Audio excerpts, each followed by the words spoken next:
প্রকাশ করছি।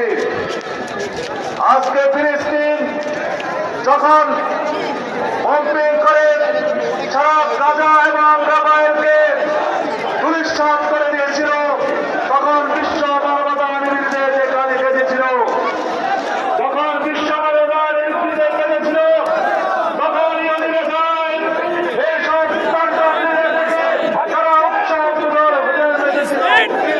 আজকে মুসলমানদেরকে একত্রিত হতে হবে, মুসলমানদেরকে একত্রিত হয়ে বিশ্ব মানবতা জয়ের জন্য আমাদের যে লক্ষ্য, আমাদের যে প্রয়াস,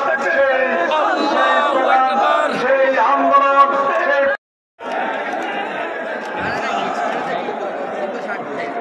বিসমিল্লাহির রহমানির রহিম।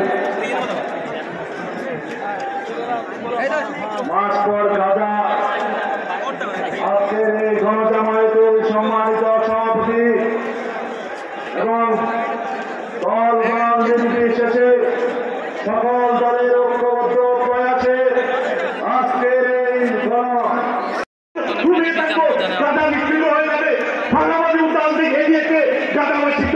বাংলাদেশ থাকে আন্দোলন দেখিয়ে খাইব এই গাদামের জন্য আজকের এই মহাসমাবেশন আগত ফেনীর সর্বস্তরের তৌহিদি জনতা, আমি স্পষ্ট ভাষায় আজকের এই সমাবেশ থেকে বলে দিতে চাই, নেতানিয়াহু যে কালিমদের কথা আমরা চোখে রেখে যাবো ইনশাআল্লাহ। ধন্যবাদ। আসসালামু আলাইকুম। সংগ্রামী সমাবেশ, ঐতিহাসিক গণজামায়াতের এই পর্যায়ে অত্যন্ত গুরুত্বপূর্ণ বক্তব্য নিয়ে আসছেন খেলাফত মজলিস ফেনী জেলা শাখার সংগ্রামী সাধারণ সম্পাদক জনাব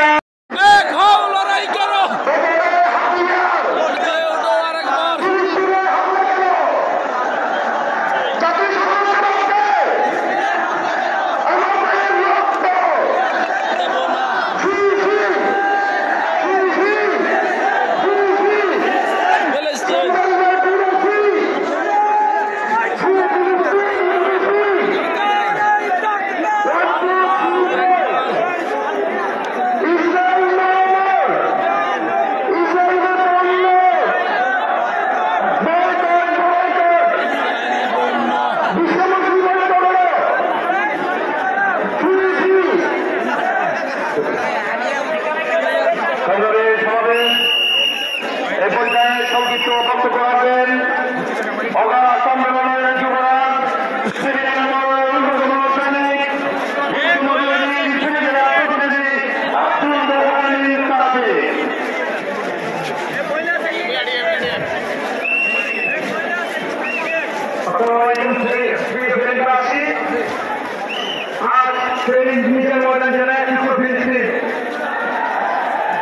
আমি আজ আমার জিয়াদের সৈনিক বাহিনীতে দেখতে পাচ্ছি।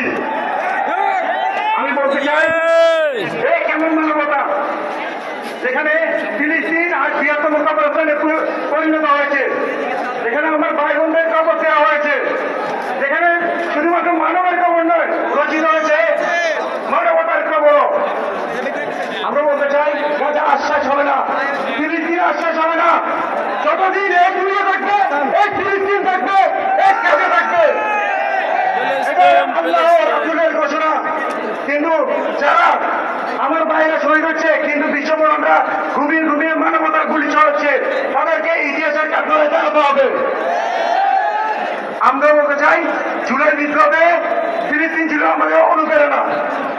আমাদের পতাকার পাশাপাশি তাদের পতাকা উড়েছিল। আমরা আগামীতেও ফিলিস্তিনকে সাপোর্ট করবো।